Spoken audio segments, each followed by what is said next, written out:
Bonjour, nous sommes le mardi 22 décembre 2015, dans les derniers jours de l'année 2015, l'année 2016 étant une année importante, parce que c'est le 350e anniversaire de la fondation de l'Académie des sciences, par Colbert, Jean-Baptiste Colbert.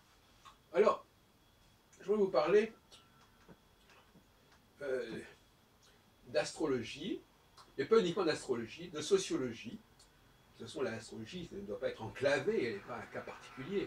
Ce qui se passe dans le milieu astrologique se passe sous différents angles dans d'autres domaines, notamment dans le domaine religieux, notamment dans le domaine judaïque. Et je voudrais mettre l'accent aujourd'hui, mes chers auditeurs, téléspectateurs, sur la différence qu'il faut introduire entre langage et rituel. Car le rituel a des points communs avec le langage.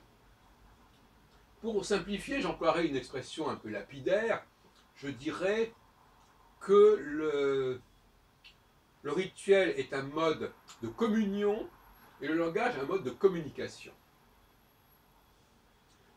Et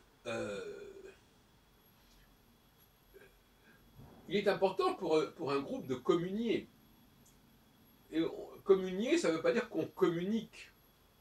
Ce n'est pas la même chose. L'astrologie, par exemple, est un mode de communion ou est-ce que c'est un mode de communication et encore problématique encore plus grande, un mode d'information.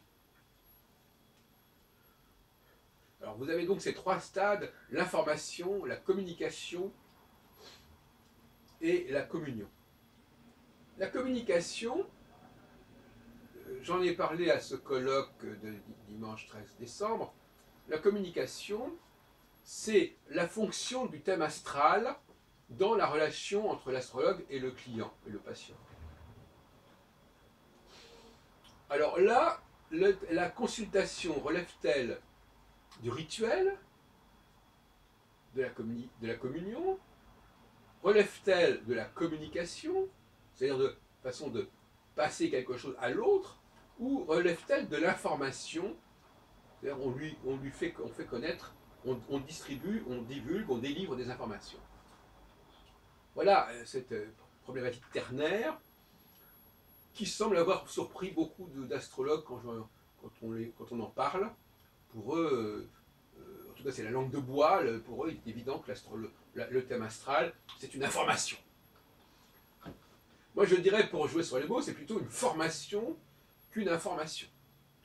C'est-à-dire que les personnes sont formées, sont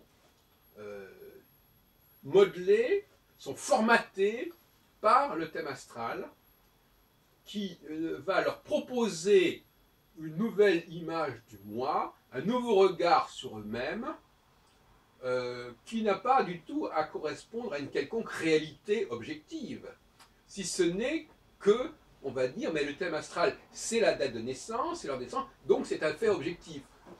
On peut toujours jouer sur les mots. Effectivement, pour beaucoup d'astrologues, pour beaucoup d'astrophiles, pour beaucoup d'addicts à l'astrologie, notamment l'astrologie individuelle, à l'astropsychologie, effectivement, le thème astral est une information. C'est-à-dire que c'est une information au sens astronomique du terme. Il y a des astres qui sont là, il y a des aspects, il y a des configurations qui sont là. Donc c'est une information. Mais très rapidement, on glisse de cette information en réalité un mode de communication. C'est-à-dire qu'en réalité, c'est une information un peu comme on pourrait dire que le test de Rorschach est une information. C'est quelque chose, c'est un objet qui est là. Alors, à partir du moment où on dit qu'il y a un objet, est-ce qu'on est dans l'information quand on dit qu'il y a un objet? Non.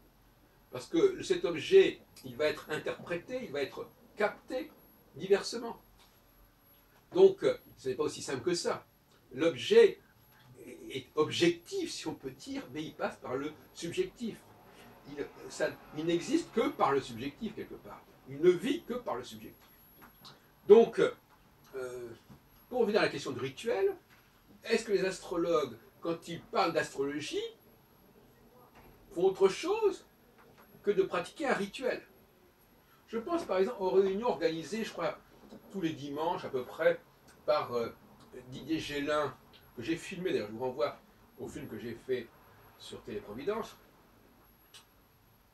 il réunit une dizaine ou un peu moins de personnes à la place de la Bastille, au Falstaff, il ne faut pas le nommer. Et on a là des gens qui vont, à travers un thème astral qui est posé, dont on ne connaît pas d'ailleurs nécessairement au départ, en tout cas, de qui il s'agit, chacun va parler d'astrologie, chacun va dire voilà, il y a ceci dans ce thème, il y a cela dans ce thème. Mais en fin de compte, est-ce qu'ils sont vraiment en train de communiquer entre eux ou est-ce qu'ils sont en train de communier? Et moi je dis qu'une certaine manière, Gélin, il est en quelque sorte le prêtre d'une sorte de groupe qui communie à travers l'astrologie et qui trouve son identité, son ciment identitaire par l'astrologie. Et c'est ce que j'ai appelé la messe astrologique, et il faudrait presque prendre le terme au sens strict du terme, comme on dit une messe. D'ailleurs le dimanche, il y a des messes chrétiennes. Hein, c'est un peu une sorte, on va à la messe, on va célébrer, on va chanter ensemble des psaumes, etc. Et on va communier, pas au sens de communier au niveau de l'Eucharistie et de l'hostie, non, mais on va communier dans le sens de se sentir ensemble, d'employer des mêmes mots, mais pas pour communiquer au sens du terme, pas en vue véritablement d'un langage, c'est pas vraiment un langage. C'est-à-dire quand les astrologues cessent de communier autour de l'astrologie, et quand ils commencent à s'exprimer et à parler entre eux, c'est tout à fait autre chose. On n'est plus dans le même registre du tout, on n'est pas sur le même mode. Alors, j'en ai parlé déjà, dans beaucoup de cas, ce qu'on appelle, quand est-ce qu'un langage n'est jamais qu'un rituel? Eh bien, un langage peut devenir un rituel quand, par exemple, il est emprunté par une autre langue. Cette autre langue va utiliser des mots de ce langage autre pour ritualiser. Pourquoi? Parce que, quelque part, le mimétisme est un ciment identitaire également. Le fait de se référer, d'avoir des valeurs qui viennent d'ailleurs, en l'occurrence, qui viennent d'ailleurs, et de les partager, eh bien, c'est une communion identitaire qui, paradoxalement, s'effectue par le biais d'un élément étranger. De même que, par exemple, les Anglais communient à travers les emprunts, les lourds emprunts à leur langue française. Ils ne prétendent pas pour autant parler le français. Bon, c'est un peu plus compliqué là, parce qu'avec le temps, bien entendu, ces emprunts sont entrés dans la langue anglaise. Mais globalement, au départ, il s'agissait d'une façon de parler, de communier dans un référentiel à la France. Tout comme les Algériens, les Algérois, communient par l'utilisation des mots français au sein même du dialecte, de leur dialecte. Ils ne prétendent pas parler le français. Et ils ne prétendent pas que cette langue française leur permette de communiquer. C'est un rituel, c'est une communion. Bon. Donc, voyez-vous, c'est assez complexe ce domaine-là. Et je trouve étonnant que beaucoup d'astrologues n'aient pas conscience de la complexité de cette question. À la fois conscience dans le cadre de la consultation astrologique, mais aussi conscience dans le cadre des réunions astrologiques. Parce que les colloques finissent par être parasités par ce rituel. Hein? Les gens viennent à un colloque comme une sorte de messe. On va parler d'astrologie, on va parler de planètes, on va parler de thème astral, on va parler de configuration, et on ne cherche pas réellement à communiquer. Même si on va parler d'une communication donnée à un colloque, c'est notre problème. Mais on ne cherche pas à communiquer, on cherche à célébrer une pratique identitaire, on est dans le rituel. Et quand on veut faire un colloque qui ne soit pas dans le rituel, alors là il y a des gens qui disent mais ce n'est pas un vrai colloque d'astrologie, parce qu'on parle d'autre chose que d'astrologie, parce qu'on n'est pas dans la communion. Et c'est vrai que c'est un problème. Faire un colloque qui n'est pas un colloque de communion, mais un colloque de communication, voire un colloque d'information, c'est un problème. Donc là, on a un clivage qui se produit entre une sensibilité religieuse, une sensibilité identitaire, qui cherche avant tout non pas à se remettre en question, mais à se sentir ensemble, à se sentir sur le même bateau, parce qu'on va utiliser les mêmes mots, le même jargon. Un jargon d'ailleurs qui a le mérite d'être à la fois compris et utilisé par les astrologues et qui n'est pas forcément compris par les autres. Ce qui donne l'impression effectivement d'une sorte d'affirmation identitaire quand on emploie des mots qui ne sont pas compris. Et justement, ce qui est intéressant, c'est quand un groupe au sein d'un pays donné va utiliser des mots qui viennent d'un autre pays, et les autres groupes du même pays en question, qui n'ont pas cette même pratique, eux, ils vont être décalés.